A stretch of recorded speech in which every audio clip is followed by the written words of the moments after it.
اسلام کا زوال شروع ہو گیا خلافت راشدہ کے خاتمے کے ساتھ۔ حضور کی حدیث بدأ الاسلام غریبا وسیعود کما بدأ فطوبی للغرباء۔ اسلام کمزور تھا، اجنبی تھا، غریب تھا، کوئی اس کا جاننے والا نہیں، پہچاننے والا نہیں، پرسان حال نہیں تھا، لیکن اب اللہ نے اسلام کو غلبہ دیا ہے۔ اب سبھی ٹھاڑے کے سب دوست ہیں، طاقتور کے تو سبھی جو ہے ساتھی ہیں، لہذا اب سب ساتھ دے رہے ہیں۔ لیکن تم دیکھنا اسلام بہت جلد پھر غریب ہو جائے گا۔ بدأ الاسلام غریبا وسیعود کما بدأ، فعل مضارع پر جب سین آتا ہے وہ ہے مستقبل قریب، از قریب اسلام پھر غریب ہو جائے گا۔ اس کے بعد سے اب تک کی تاریخ اگر میں بیان کروں تو پھر صبح ہو جائے گی۔ حضور نے فرمایا اوتیت جوامع الکلم، مجھے اللہ تعالیٰ نے نہایت جامع کلمات عطا کیے ہیں۔ ایک حدیث کے حوالے سے اب تک کی تاریخ 14 برس سے چند سال کم کی تاریخ ایک حدیث میں۔ مسند احمد ابن حنبل کی روایت، نعمان ابن بشیر رضی اللہ تعالیٰ عنہ راوی۔ غالباً یہ کتابچہ یہاں تقسیم ہوا ہوگا، اس میں یہ حدیث کے ٹیکسٹ موجود ہیں۔ میں اگر لفظاً معاملہ لے کر چلوں گا تو معاملہ مشکل ہو جائے گا۔ ترجمہ بھی، متن بھی، یہ 4 ورقہ ہے، جنہیں نہیں ملا وہ جاتے ہوئے لیتے جائیں ضرور۔ حدیث کا لب لباب کیا ہے؟ حضور نے اپنے دور سے لے کر قیامت تک 5 ادوار گنوائے ہیں تاریخ کے۔ پہلا دور دور نبوت، دور سعادت۔ دوسرا دور خلافت علی منہاج النبوہ، نبوت کے نقش قدم پر، نبوت کے طریق پر خلافت۔ کیا مطلب؟ خلافت راشدہ میں وہ نظام جو کا تو قائم رہا جو محمد عربی صلی اللہ علیہ وسلم نے قائم فرمایا تھا۔ تیسرے دور کو کہا آپ نے ظالم ملوکیت، بادشاہت۔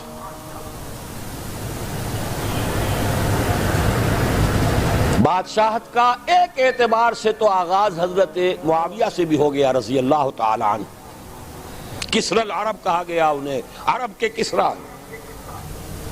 لیکن معاذ اللہ یہ ظالم کے لفظ کا اطلاق ان پر نہیں ہوگا۔ ان کے 20 سالہ دور خلافت میں نہ کوئی خانہ جنگی، نہ کسی کو قتل کیا گیا، نہ کسی کے پر زیادتی کی گئی، پرامن تھا۔ اگرچہ خلافت راشدہ میں اہل سنت بھی اسے شمار نہیں کرتے۔ اپنی ذات میں تو راشد تھے کہ نہیں، خلیفہ تھے کہ اپنے وہ صحابی تھے کہ نہیں، اور صحابہ اولئک ہم الراشدون۔ لیکن خلافت راشدہ، خیر اہل تشیع کی جو رائے ہے وہ تو خیر علیحدہ ہے، اہل سنت جو ہے وہ بھی خلافت راشدہ میں شمار نہیں کرتے۔ ابو بکر، عمر، عثمان، علی اور آگے 6 مہینے حضرت حسن کے بھی بعض حضرات شامل کرتے ہیں، تو ایک حدیث کے مطابق 30 سال کی مدت مکمل ہو جاتی ہے۔ ملوکیت اصولی اعتبار سے حضرت معاویہ کے دور میں شروع ہوئی، لیکن ظالم ملوکیت یزید کے دور سے شروع ہوئی۔ اب جو دور شروع ہوا اس میں کربلا بھی ہے۔ حضرت حسین ابن علی رضی اللہ تعالی عنہما، ان کے ساتھی، ان کے خاندان والے کس طرح شہید کیے گئے۔ اور صرف وہی نہیں ہوئے، عبداللہ ابن زبیر رضی اللہ تعالی عنہما وہ بھی شہید کیے گئے۔ حرم مکہ رنگین ہوا خون سے، ان کی لاش ٹنگی رہی بہت دنوں تک۔ مدینہ بھی نہیں بچا، واقعہ حرہ میں مدینہ کی حرمت جو ہے اس کو بٹا لگایا گیا۔ یہ دور ملوکیت کے سیاہ کارنامے، حجاج کے ہاتھوں سینکڑوں تابعی شہید ہوئے۔ مسلمانوں کا دور تو ابھی عروج کی طرف جا رہا ہے، اسلام کا دور غربت شروع ہو چکا ہے۔ اسلام اور مسلمانوں کو علیحدہ علیحدہ شے سمجھیے، ساتھ نہیں۔ پہلے 30 برس بھی ساتھ تھے، بلکہ حضور کے 23 برس بھی شامل کر لیجئے، پہلی نصف صدی جو ہے وہ ساتھ ساتھ ہے، دین کا بھی عروج ہو رہا ہے، ساتھ ہی امت مسلمہ کا عروج بھی ہے۔ اس کے بعد امت مسلمہ تو چڑھتی جا رہی ہے اور دین گرنا شروع ہو گیا۔ ویسے یہ بات ذہن میں رکھیے کہ وہ کوئی 2-4 دنوں میں نہیں گرا۔ کھنڈر بتا رہے ہیں عمارت عظیم تھی، یہ 6 منزلہ عمارت، شاہ اسماعیل شہید نے اس اصطلاح کو استعمال کیا ہے۔ یہ 6 منزلہ عمارت کوئی 1000 بلکہ 1200 برس میں جا کر زمین بوس ہوئی ہے، لیکن ہے پھر وہ گریجول ڈکلائن۔ تو تیسرا دور حضور نے فرمایا ظالم ملوکیت، چوتھا دور فرمایا غلامی والی ملوکیت، ملکن جبرین۔ پہلے تو 1000 برس تک بادشاہ مسلمان تو تھے، چاہے ان میں بدماش بھی تھے، عیاش بھی تھے، ظالم بھی تھے، اچھے بھی تھے، نیک بھی تھے، آخر انہیں میں صلاح الدین ایوبی بھی تھے، انہیں میں نور الدین زنگی بھی تھے، انہیں میں اورنگزیب بھی تھے، انہیں میں التتمش بھی تھے، اچھے بھی تھے، اس میں کوئی شک نہیں، لیکن تھے بادشاہ، خلیفہ تو نہیں تھے۔ لیکن یہ کہ اکثر و بیشتر کا معاملہ تو وہی ہے، عیاشیاں ہیں، محل بن رہے ہیں، تاج محل بن رہے ہیں، الحمراء بن رہا ہے، جہاں جائے کوئی اقبال اور جا کر رو کر آ جائے، رو لے اب دل کھول کر ہے دیدہ خون آبا بار، وہ نظر آتا ہے تہذیب حجازی کا مزار۔ یہ وہ دور تھا کہ جو تھا تو دور ملوکیت، لیکن بہرحال ملوک مسلمان تھے۔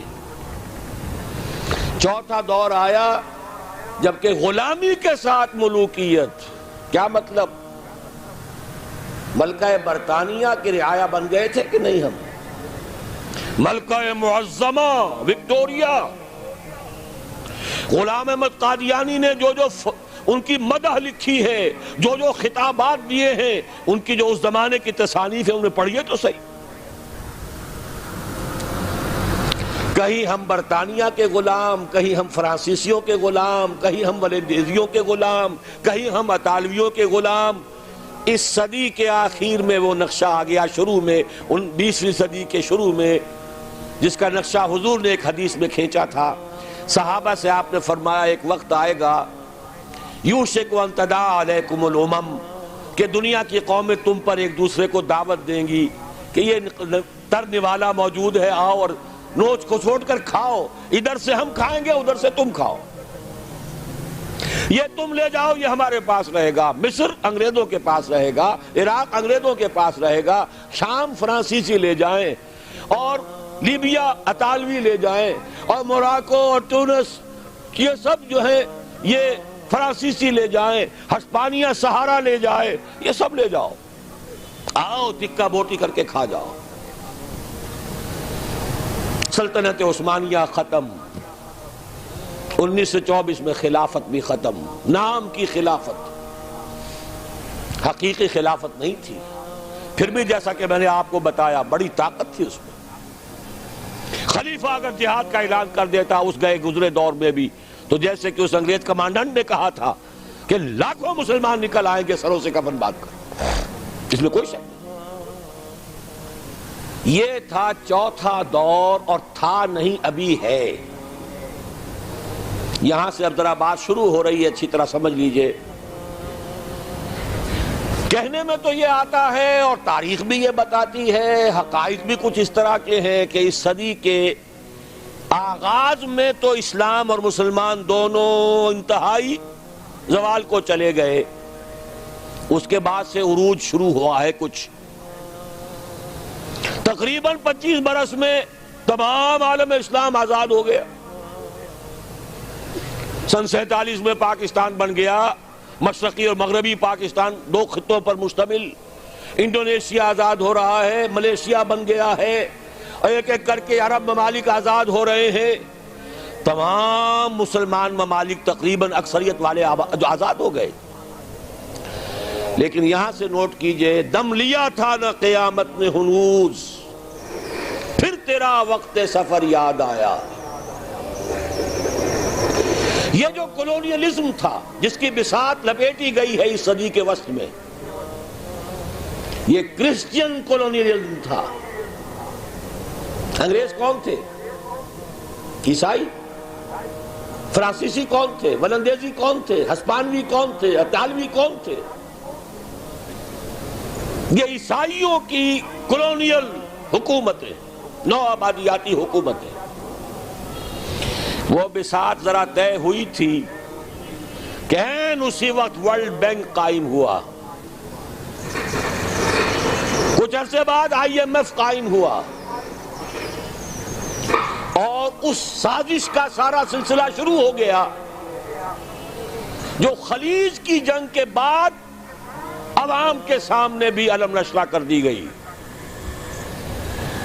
وہ سازش کیا ہے اسے سمجھ لیجئے۔ چوتھا دور ابھی جاری ہے، اس کو مختصر طور پر تو یوں کہوں گا کہ ایک سیلاب آ رہا ہے نیو ورلڈ آرڈر کے نام سے۔ نیو ورلڈ آرڈر، اور نیو ورلڈ آرڈر اصل میں کیا ہے؟ براہ راست حکومتیں نہیں ہوں گی دوسروں کی، انہی میں سے لوگوں کو بٹھاؤ، لیکن مالیاتی شکنجے میں جکڑ لو، کام یہ کریں، محنت یہ کریں، صبح سے شام تک مشقت یہ کریں، اپنے سودی نظام سے، اپنے ورلڈ بینک سے، اپنے IMF سے ان کی محنت اور ان کی کمائی کی ملائی کھینچتے چلے جاؤ، چھاچ ان کو بھی دیتے رہو۔ یہ پورا فلسفہ یہود کا ہے، زائنزم کے نام سے جو دنیا میں چل رہا ہے۔ یہود کا کہنا یہ ہے کہ اصل انسان صرف ہم ہیں۔ 13 ملین یا 14 ملین، 1.5 کروڑ سے بھی کم انسان دنیا میں یہودی ہے۔ وہ کہتے ہیں اصل انسان ہم ہیں، باقی یہ 6 ارب جو بھیڑ نظر آتی ہے دنیا میں، یہ اصل میں حیوان ہے، شکلیں انسانوں کی سی ہیں، یہ گوئمز ہیں، یہ جنٹائلز ہیں۔ ان گوئمز اور جنٹائلز کا خون چوسنا ہمارا حق ہے، جیسے گائے کا دودھ پینا ہمارا حق ہے، بیل کو ہل میں جوتنا ہمارا حق ہے، گھوڑے کو ٹانگے میں جوڑنا ہمارا حق ہے۔ البتہ گائے کو بھی کچھ چارہ تو ڈالنا پڑے گا نا، بھوکی مرے گی تو دودھ کہاں سے لوگے؟ گھوڑے کو بھی شام کو کچھ دانہ ڈالو گے تو اگلے روز اسے ٹانگے میں جوت سکو گے۔ اس درجے میں اس بقیہ نوع انسانی کو سبسسٹنس لیول کے اوپر تو باقی رکھو، باقی ان کی محنت، ان کی کوشش، ان کی جد و جہد، گھوڑے پر اگر آپ نے جو بھی ٹانگے باندھ ہے، اس نے اگر 100 روپے شام تک کمائے ہیں تو 20-25 تو بہرحال گھوڑے پر بھی ڈالے گا، باقی اس کی کمائی ہے۔ سبسسٹنس لیول ان کو دو تاکہ یہ کل بھی کام کرنے کے قابل ہو، لیکن سارا سودی نظام کے ذریعے سے ان کا خون ہم کشید کرتے چلے جائیں۔ یہ نیا مالیاتی عالمی استعمار ہے، وہ استعمار اور تھا، وہ کولونیل رول۔ انگریز آ گیا، اب انگریز جب ہندوستانیوں کو نظر آتے تھے تو ہندوستانیوں کا خون جوش میں آتا تھا کہ نہیں؟ بغاوت کرتے تھے، مارتے تھے، پھر وہ ہندوستانیوں کو مارتے تھے۔ تو مار رہے ہیں اور مر رہے ہیں، یقتلون و یقتلون، حاصل کیا ہے؟ ہمیں آم کھانے سے غرض ہے، پیڑ گننے سے کیا فائدہ؟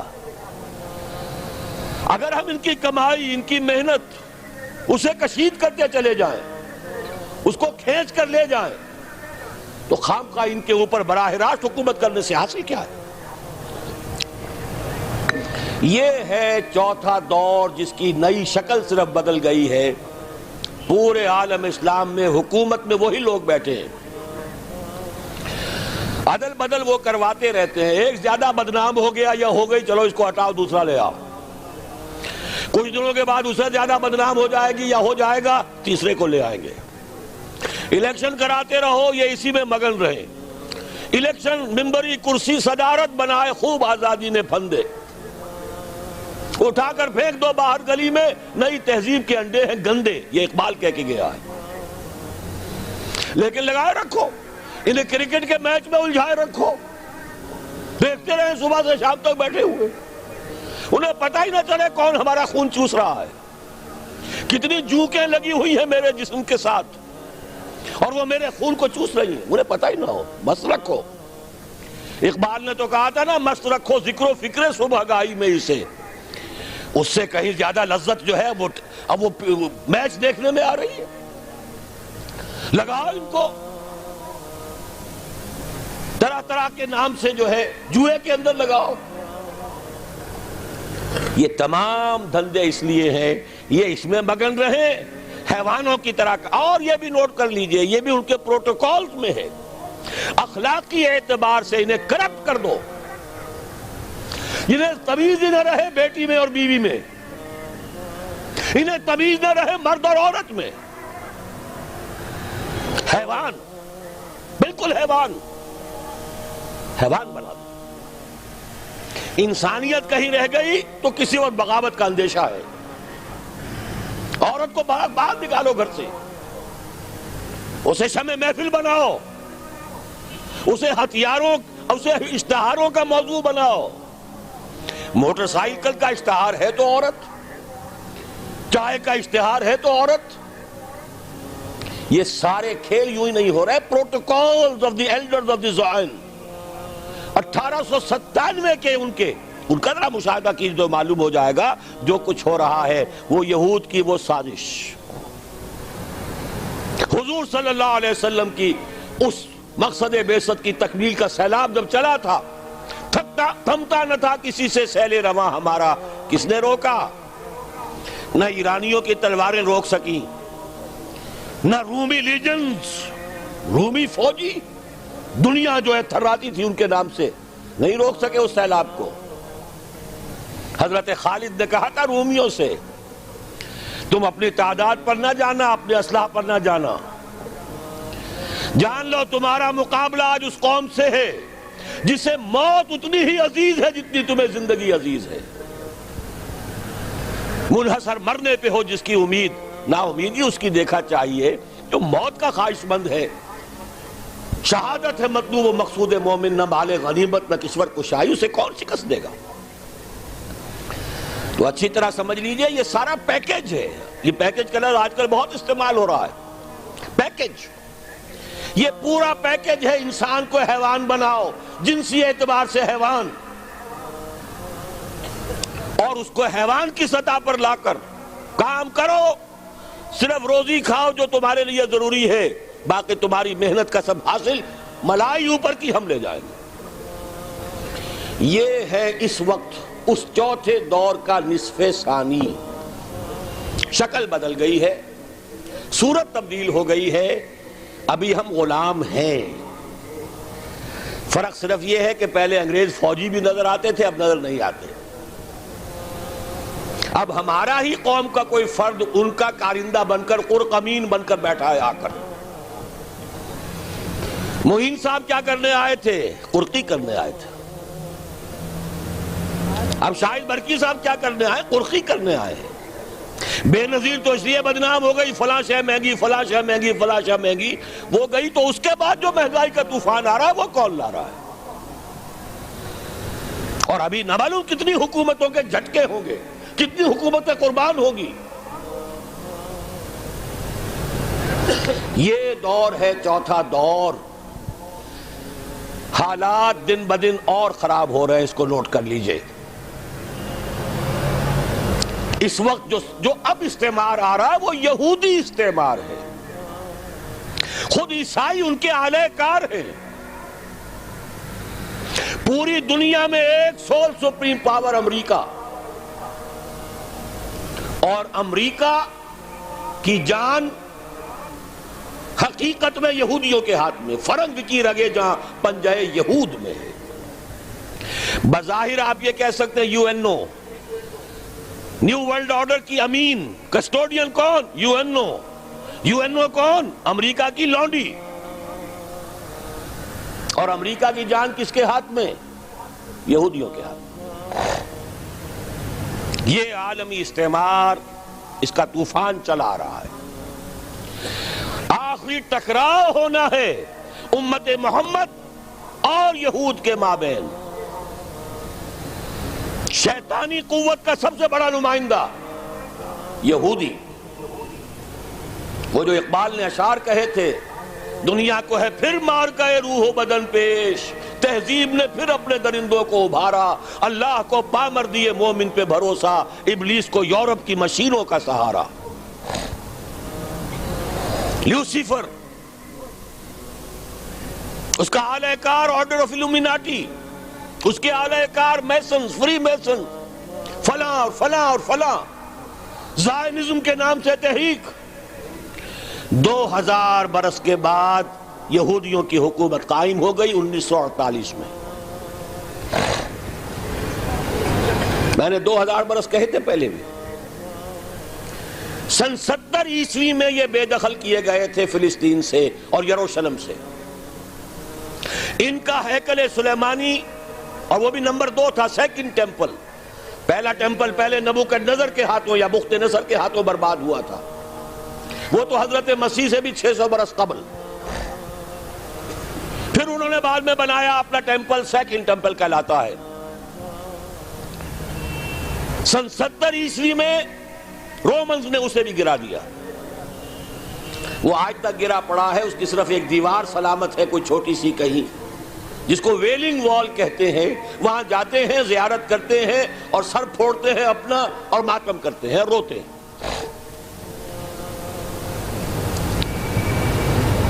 سن 70 میں انہیں جو دیش نکالا ملا تھا فلسطین سے، تو یوں سمجھئے کہ تقریباً 550 برس کے بعد حضرت عمر رضی اللہ تعالیٰ عنہ کے ہاتھوں جب یروشلم فتح ہوا ہے، اس کے بعد سے انہیں یروشلم میں داخلے کی اجازت ملی. حضرت عمر نے رحم فرمایا کہ تم بھی آ سکتے ہو یہاں، لیکن جو کرسچنز نے، عیسائیوں نے جب قبضہ دیا تھا، کیونکہ فتح نہیں کیا تھا مسلمانوں نے یروشلم کو، فتح نہیں ہو سکا تھا، وہ تو انہوں نے ایک معاہدے کے تحت ہینڈ اوور کیا ہے، سرنڈر کیا ہے.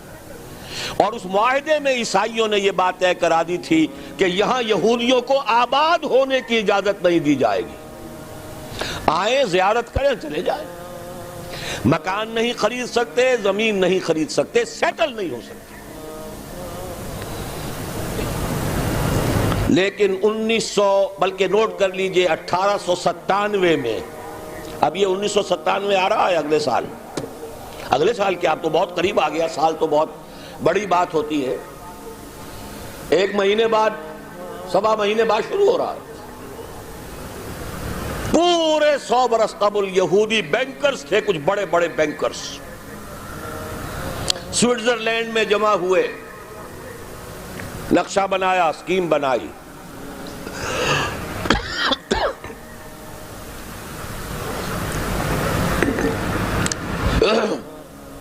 سازش کی صلاحیت اللہ نے بے پناہ دی ہے. دولت بے شمار جمع کر چکے تھے سودی نظام سے. 20 برس کے اندر اندر برطانیہ کے ذریعے سے اعلان کرا لیا بالفور ڈیکلریشن.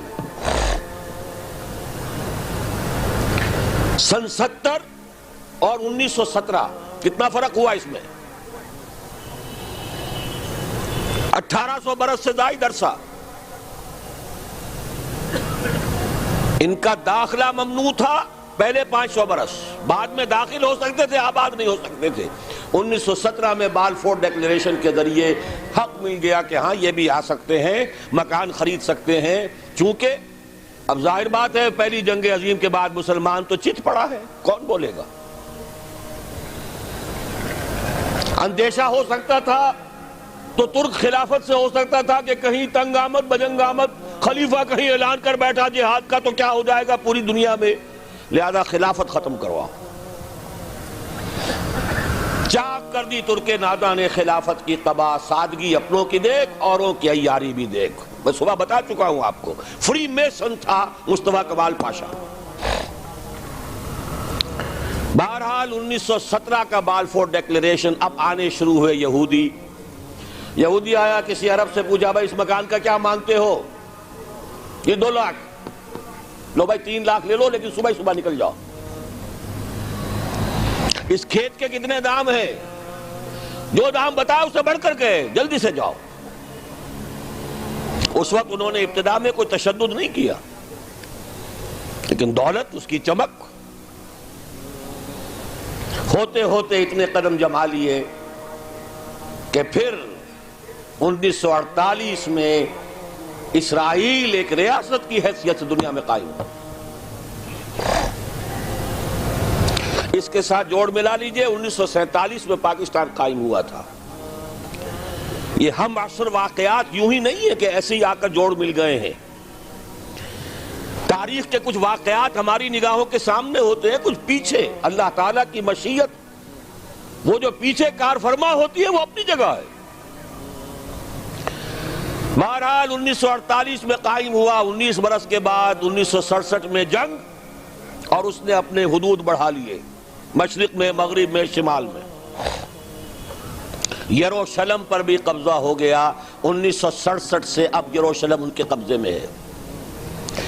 30 برس ہونے کو آئے ہیں، اور اب یوں سمجھیے کہ تلی ہوئی ہے. اس وقت تاریخ کی ترازو تنی ہوئی ہے.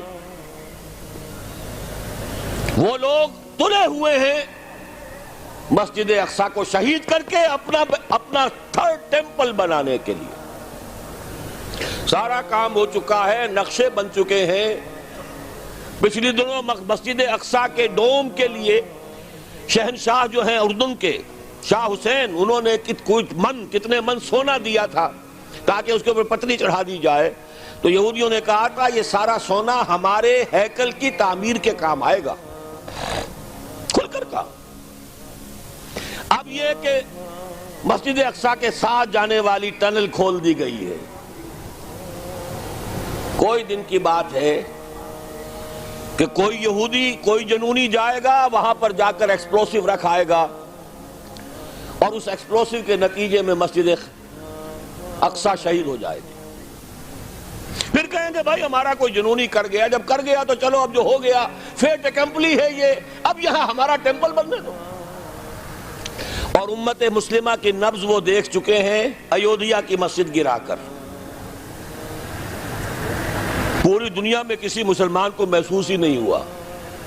ہندوستان کا مسلمان کھڑا ہوا احتجاج کے لیے، غیر منظم مشتعل ہو گیا. پولیس کے ہاتھوں 6000 آدمی مارا گیا. پاکستانی اٹھے، مندر گرا دیے، اور پھر وہ زکوٰۃ کے پیسوں سے بنا کر دیے. باقی پورے عالم عرب میں کسی کو محسوس بھی نہیں ہوا کہ کوئی واقعہ ہوا ہے. دیورس RSS کا جو گرو تھا، ابھی مرا نہیں ہے لیکن اپنی صحت کی خرابی کی وجہ سے اس نے ایک چوتھے گرو کو حوالے کر دیا ہے. RSS، راشٹریہ سیوک سنگھ. اس نے یہ سرکولر ایشو کر دیا تھا پورے ہندوستان کی ہندو جماعتوں، انجمنوں، سوسائٹیوں کو. اب ہمیں طے کر لینا چاہیے اور کھل کر کہنا چاہیے کہ ہندوستان کی سرزمین کو مسلمان کے وجود سے ہم پاک کریں. اور میں تمہیں پورا اطمینان دلاتا ہوں کہ کہیں کوئی ری ایکشن نہیں ہوگا. کوئی تھوڑا سا پاکستان میں، کوئی بنگلہ دیش میں، ان کی ہمیں پرواہ نہیں ہے. انہیں پورا یقین ہے عالم عرب اور بقیہ پورا عالم اسلام بولے گا نہیں. بہرحال یہ جو فضا تنی ہوئی ہے اس کے حوالے سے اب میں صرف آخری بات آپ سے کروں گا. فضا بہت خراب، حالات بہت خراب، لیکن اس مایوسی کے اندھیارے میں خوشخبری ہے محمد الرسول اللہ صلی اللہ علیہ وسلم کی عطا کردہ کہ یہ چوتھا دور بھی بالآخر ختم ہوگا اور 5واں دور آئے گا. ثم تکون خلافتا علی منہاج النبوہ، پھر دور آئے گا خلافت علی منہاج النبوہ کا. پوری حدیث اس کتابچے میں ہے، دیکھ لیجئے گا. اور اب جب یہ خلافت آئے گی، 2 حدیثیں اور موجود ہیں جو میں نے شروع میں پڑھی بھی ہیں. ان کا حاصل یہ کہ اب گلوبل ہوگی، پوری دنیا میں ہوگی، کل کرۂ ارضی پر ہوگی، تمام عالم انسانیت پر ہوگی.